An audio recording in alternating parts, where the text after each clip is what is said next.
नमस्कार, आपके साथ मैं हूं गौरव अग्रवाल और इस वक्त की सबसे बड़ी खबर हम आपको बताएं और वो है नाइजीरिया में हुआ 2020 का सबसे बड़ा नरसंहार। जी हां, 2020 का सबसे बड़ा नरसंहार। खेत में 110 कत्ल से हाहाकार। बोको हराम नाम के आतंकी संगठन ने नाइजीरिया में 110 लोगों का गला काट दिया। एक नहीं, दो नहीं, 110। बोको हराम के आतंकियों ने महिलाओं का भी अपहरण कर लिया। तस्वीरें आपके सामने, ये सभी खेत में काम कर रहे थे, खेतिहर मजदूर किसान हैं और यहां पहुंचे बोको हराम के आतंकियों ने एक खूंखार कत्लेआम मचाया। एक ऐसा दुर्दांत अपराध जिसकी कोई भी यहां पर उपमा आपको दे कम है, क्योंकि 110 लोगों को गला काटकर उसने मौत के घाट उतार दिया। देखिए कैसे इस गांव में लाशें ही लाशें बिछ गई।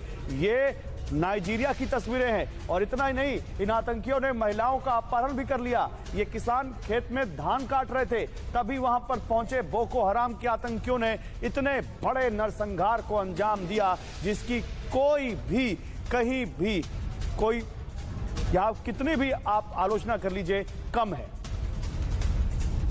तो 4 विस्फोटक खबरें और 4 सवाल अब आपके सामने। बोको हराम ने कत्लेआम किया, यह क्या इस्लामी कट्टरपंथ का नया उभार है?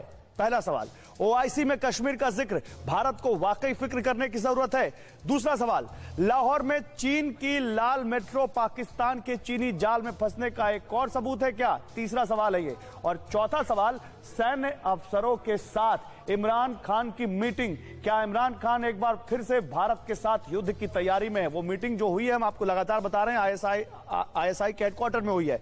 इन चारों खबरों पर हमारी नजर बनी हुई है, लेकिन उससे पहले नाइजीरिया का ये आईएसआईएस वाला खूंखार बोको हराम आतंकी संगठन कौन सा है, जरा आप ये समझिए। अफ्रीका में ये सबसे खूंखार आतंकी संगठन है जो इस वक्त वहां पर एक्टिव है अफ्रीका में, और दुनिया के सबसे खतरनाक आतंकी संगठनों में से एक है। और क्यों है ये तो आप बताने की जरूरत नहीं है आपको। उत्तरी अफ्रीका के कई देशों में बोको हराम का खौफ है। साल 2002 में मोहम्मद यूसुफ नाम के शख्स ने इसकी स्थापना की थी। यूसुफ की पहचान कट्टरपंथी मुस्लिम धर्मगुरु की थी और इसे Islamic State of West Africa के नाम से भी जाना जाता है। आप समझिए, जैसे आईएसआईएस खूंखार आतंकी घटनाओं को अंजाम देता है, कुछ वैसा यह संगठन भी करता है। यह संगठन नाइजीरिया को इस्लामिक स्टेट बनाना चाहता है। 2009 में नाइजीरिया की सरकार ने इसके खिलाफ मिलिट्री ऑपरेशन शुरू किया। 2009 से अबू बकर शेकऊ बोको हराम का नेता है और अमेरिका ने बोको हराम को आतंकी संगठन घोषित कर रखा है। दुनिया भर में बोको हराम आतंकी संगठन घोषित है। अफ्रीकी देश चाड और कैमरून भी इसके निशाने पर आ चुके हैं। तो बोको हराम ने किस तरह से दुनिया को हिलाया है, खासकर अफ्रीका को, अब ये जानिए। बोको हराम के बड़े हमले, 10 साल में बोको हराम 35,000 से भी ज्यादा हत्याएं कर चुका है। 35,000, सोचिए। बोको हराम की दहशत से 20 लाख लोग घर छोड़कर जा चुके हैं, विस्थापित हो चुके हैं। कुछ बड़ी घटनाएं बताते हैं। सबसे पहले 29 नवंबर 2020 यानी कल की घटना, किसानों का कत्लेआम किया इसने और बहुत ज्यादा बड़ी संख्या में किसानों को मौत के घाट उतार दिया। लेकिन जुलाई 2020 का देखिए, यूएन के हेलीकॉप्टर पर गोलीबारी की संगठन ने 2 की मौत हो गई। उसके बाद आपको बताते हैं, जून 2020 नाइजीरिया के बोर्नो स्टेट में 2 हमले किए, 60 लोगों की मौत हो गई उस हमले में। उसके बाद जून में ही नाइजीरिया के गुबियो में हमला किया, 69 लोग उस हमले में मारे गए। आगे बढ़िए, अप्रैल 2014 चिबूक के गर्ल्स हॉस्टल से 300 लड़कियों का अपहरण इस आतंकी संगठन ने कर लिया और दुनिया को हिला दिया। उसके थोड़ा और पीछे जाएंगे, अगस्त 2011 अबुजा यूएन के कंपाउंड में हमला किया, 23 लोगों की मौत इस हमले में हुई, कई लोग इसमें घायल हो गए। अब सवाल है कि बोको हराम को इतनी ताकत मिलती कहां से है, इसका आतंकी नेटवर्क क्या है? तो अब आप ये समझिए, बोको हराम का कनेक्शन दुनिया के सबसे खूंखार आतंकी संगठन आईएसआईएस से भी है। बोको हराम के आतंकियों को आईएसआईएस आतंकी ट्रेनिंग देता है। सोमालिया का आतंकी संगठन अल शबाब भी इसके साथ है। तो जितने खूंखार और दुर्दांत और जितने बड़े आतंकी संगठन है, सबके साथ इसका कनेक्शन है। बोको हराम लड़कियों का अपहरण कर उन्हें फिदाइन बनाता है। नाइजीरिया में बच्चों को आतंकी ट्रेनिंग देता है। नाइजीरिया में बोको हराम किसान और आम लोगों से टैक्स की वसूली करता है, अभी हम आपको दिखाएंगे। तो ये बोको हराम का काम है। हमारे साथ कई मेहमान इसमें जुड़ेंगे जिनसे हम इस बारे में बात करेंगे, लेकिन मनीष झा हमारे संवाददाता इस वक्त हमें ज्वाइन कर रहे हैं। पहले उनका रुख करते हैं। मनीष, तो बोको हराम का नेटवर्क, बोको हराम की आतंकी घटनाएं जो उसने अभी तक अंजाम दिया, सब हमने बताया, और उन सब से एक बात साबित होती है कि बोको हराम पिछले 10-15 सालों से लगातार इस तरह से दुर्दांत खासकर 10 सालों से लगातार, जब से इसकी स्थापना हुई 2009 में, ऐसी घटनाओं को अंजाम दे रहा है और अभी तक उस पर लगाम नहीं लगाई जा पाई है। जी हाँ, बिल्कुल गौरव। देखिए, और मैं बहुत ही जिम्मेदारी के साथ ये बात कहना चाहूंगा कि बोको हराम के खिलाफ कार्रवाई को लेकर जो दुनिया के तमाम शक्तिशाली देशों की चुप्पी है, वो भी दरअसल एक तरह का रंगभेद है। जब आईएसआईएस के आतंकी किसी अंग्रेज को मारते हैं, किसी गोरे चमड़ी वाले को मारते हैं, तो आईएसआईएस दुनिया का दुर्दांत आतंकवादी संगठन बन जाता है।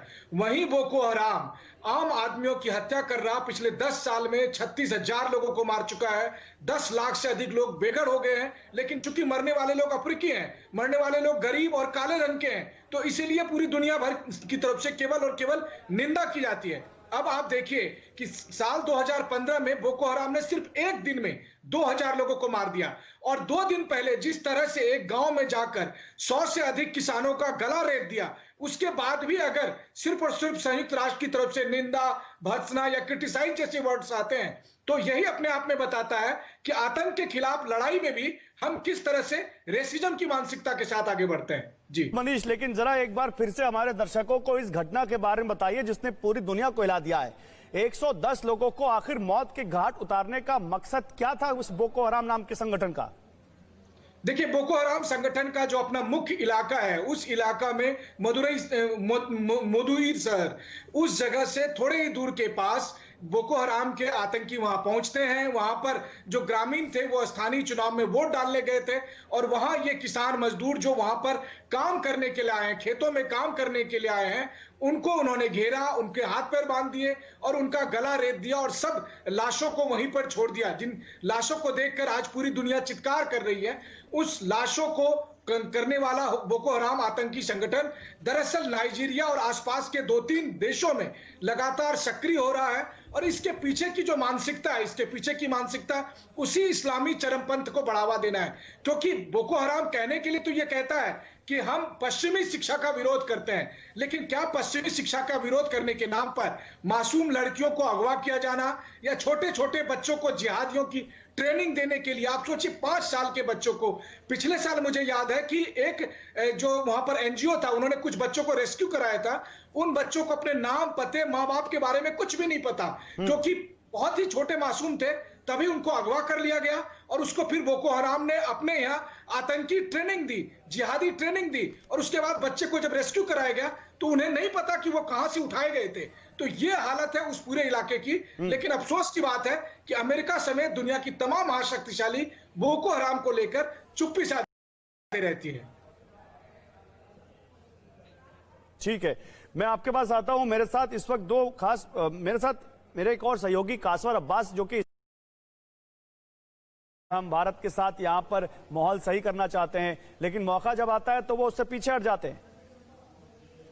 हाँ, बिल्कुल आपने सही कहा। देखिए, इस समय पाकिस्तान बहुत बड़ी संकट में है, अंदर बिल्कुल रिवोल्ट हो चुका है। जनता ने उनके खिलाफ बगावत जिसे कहना चाहिए का बिगुल बजा दिया है। बड़ी बड़ी रैलीज हो रही हैं, जबकि पैंडेमिक है उसके बावजूद लोग निकल के आ रहे हैं। इकोनॉमिक सिचुएशन बहुत खराब है और उनके इंटरनेशनली ग्लोबली बिल्कुल आइसोलेट हो गए हैं कम्युनिटी में। अभी इस्लामिक कॉन्फ्रेंस ऑर्गेनाइजेशन की मीटिंग हुई थी, उसमें उन्होंने बड़ी कोशिश की कि कश्मीर का मुद्दे पे डिस्कशन हो जाए, वहां पे भी नहीं हुआ, इनको मुंह की खानी पड़ी वहां पे। और अब हमने पहले भी देखा है कि जब इंटरनल क्राइसिस होती है उनके यहाँ इस तरह की, लेकिन जब इसकी अध्यक्षता भारत के पास आई, जब भारत ने यह मीटिंग बुलाई, तो पाकिस्तान के प्रधानमंत्री गायब हो गए। ये अपने आप में ही बताता है कि पाकिस्तान की जो फॉरेन पॉलिसी है वो पाकिस्तान की आर्मी के हिसाब से चलती है, और पाकिस्तान की आर्मी को चलती है। और वो अगर ये दिखा देंगे कि वो भारत के साथ कहीं ना कहीं किसी गुड नोट पे आगे बढ़ रहे हैं, तो उनकी पूरी पॉलिटिक्स खत्म हो जाएगी, जो वो डराते हैं अपने आवाम को। कासवर, जल्दी से 10 सेकंड है, मेरे पास बिल्कुल समय नहीं है, क्या कहना चाहते हैं आप? 10 सेकंड। जी बिल्कुल, मेरी जानकारी ये है कि प्राइम मिनिस्टर इमरान खान ने